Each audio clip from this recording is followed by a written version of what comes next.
Revenant! A frame with a personality disorder who flip-flops so much I'm surprised I've not seen him on a beach stroll with politicians. Father gave me a small loan of $1 million. So I was thinking about whether or not I should make a video before Revenant got any changes or not, because I did do that with Korra, just so we'd be able to look back at how a frame originally was before they got changed. I like that, so I decided why not do the same for Revenant. As with Korra, I will be covering Revenant again at a later date once he's been all patched up. Now this frame has been through a rocky development road ever since he was unveiled. He had pretty big ability changes even before release, and an odd pseudo-vampire shtick that was eventually dropped at some point. When you combine his odd mishmash of concepts with the fact that the folk working on him didn't really seem to know what a sentient focus should entail, and let me tell you, you got one broken-ass frame that's held together like a Jenga tower that's one piece from toppling over. His aesthetic is all over the place, and he has these weird, minor things about him that make no sense in relation to his kit. It's as if they were thrown in there but not readjusted when his ability kit started to change. So, for an example, his thralls can spread the thrall effect to other enemies whenever they attack. But you only get 4 thralls max, regardless of your power string. So you're far better off just hitting his 1 4 times. When an enemy is hit by his 2, aka they hit themselves, you get free casts of his 1 on that enemy. But again, you only have a cap of 4 thralls max, and given that his 1 is his cheapest ability, having free casts of it doesn't serve much of a point. His 2 reflects damage back to enemies and also boosts the damage of his 4. But enemies that attack you with 2 active become stunned, so they can only pelt you with a tiny bit of damage before they're in the stun state anyways. Granted, DE has shown that when they try to do a damage reflect mechanic, it ends up being total ass anyways, so I don't think this matters very much. He also gets access to overshields, but without a damage reduction power or the ability to spin shields a la Hero, overshields are completely pointless on him. And before any of you say it, his 2 does not grant damage reduction, it grants damage nullification. So yeah, keep that in mind. He also doesn't fit a sentient aesthetic very well in terms of his abilities. At one point, Steve had to jump in and have his 4 completely reworked before release, and even then, there were last-minute changes to the 4 just before release to make it more sentient-like.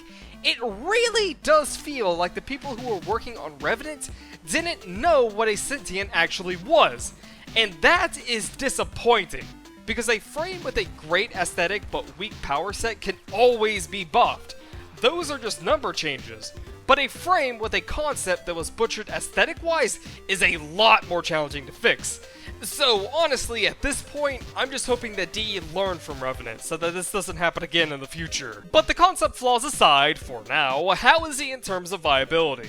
Well, if I had to describe him in one word, it'd probably be... His 1 converts enemies into thralls, and we're just gonna go ahead and ignore that that has nothing to do with sentient powers, and no, giving them a hologram of a Vomvalus above their head does not fix that, and instead we're gonna focus on how these guys do nothing! It's no secret that enemy converts have always been bad.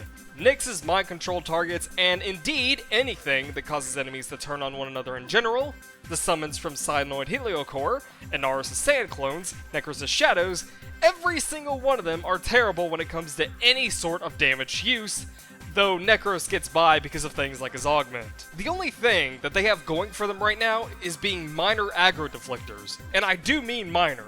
They're sure as hell not going to be reflecting damage like a Loki decoy can, for example. However, that's not even my big complaint with this ability.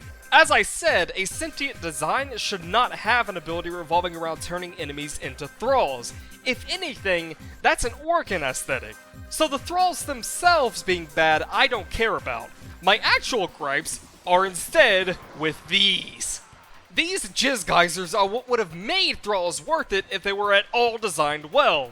So what's the issue here, you might be asking? Well, they're very narrow cones of weak DPS, basically. An enemy walks into it and they take damage. Very little damage, but that's another story. The big problem is that DE, over these past 5 years, still don't seem to understand that range is king. Range is and always will be the king whenever we're talking about dealing damage. There's a damn good reason why things like the whip / polearms plus Maiming Strike have been meta. There's a reason why the old Telios Bolt Ace used to be meta. There's a reason why very old Nova used to be meta, and there's a reason why Revenant's 4 is his only good ability, but we'll get into that in a bit. Because enemies have to perfectly path into the geyser for it to do its damage, and the damage itself is minuscule, these things are pretty goddamn bad in their current state. The way they should work is like this. An enemy walks into a geyser, and it triggers. When triggered, it either explodes, dealing damage in a wide radius, let's say around 7 meters or so, obviously affected by power range, or it triggers a giant laser from the sky. Think of a gauntless laser that hovers around the geyser area for a few seconds, and let's have it move around for a bit. This would help in catching enemies in groups and give these damn things a use. But as it stands, the thralls themselves can't do much right now. They can't spread the thrall effect very well because they're capped at a measly 4 thralls per Revenant player, they do no direct damage, and the geysers dropped on death are worthless. His 2 is an odd ability. I like the look of it, but because it works on a charge system, it can be really infuriating at times. Right, so here's the deal. When activated, you become invulnerable to damage, and in the bottom right, you'll see this number here. This number is the number of charges your shield has. You can think of them kind of like layers. Anywho, when an enemy damages you, a layer is removed, and that same enemy cannot take another layer off of you for a few seconds if it somehow isn't stunned upon doing damage to you. The enemy becomes stunned, and you can hit them with your 1 for no energy cost, and when all your layers are gone, you lose your defenses. Pretty simple stuff, but there's 2 major problems with the ability. First off, notice how I didn't clarify how much damage it takes to lose a charge. I simply said that if you get damaged, a layer is removed. This wasn't a clarification mistake on my part. Any damage you take removes a layer. So what this means is that a measly level 1 group of enemies that couldn't so much as tickle Rhino's Iron Skin or Naja's Warding Halo, or Gara, or Mesa, or whatever else, can instantly eat half of your defenses in the blink of an eye. Now mind you, yes, I do know that this kind of goes both ways. Sure, level 1 enemies might be able to eat your charges pretty quickly, but because damage taken doesn't matter, a group of level 300s would be taking the charges at the same rate. So you could see it as a positive. But for me, I still see it as a problem simply because of how quickly your charges can go kaput. This is a game where hordes are quite common, so those charges can go away pretty damn quickly. So yeah, in a way it is positive, but I think I'd rather have something like Gara or Mesa's damage reduction power. The second issue, and this would really help excuse the first one if this one was fixed, is that you cannot recast it. You have to wait for all of your charges to be depleted or jump into an ability reset pit to be able to recast it. Now, for things like Iron Skin, I can understand why that's not recastable, but when you have a layer system like what Revenant's 2 has, that's when it really needs to be recastable. His 3 is probably his most lackluster ability. That is to say, it's not as interesting as the rest of his kit. Basically, it's Hydroid's Tidal Surge with a health and shield leeching mechanic. Oh, and it also looks ugly as sin. Seriously, what the fuck is this box? This looks like dev placeholder art that was just left in. Also, it doesn't fit the sentient design, much like his 1. I've had some people try to bullshit out an argument by saying that it's supposed to be how Eidolons teleport, but you'll have to forgive me for thinking that this looks nothing like that! It looks more like a fucking Vonvalis dash, and even then, Vonvalis don't become stupid walls of fog. His 4, however, is his best ability. It has good damage and good range without being stupid broken. That is to say, it can handle trash mobs at high levels, but you'll still need your guns against heavies.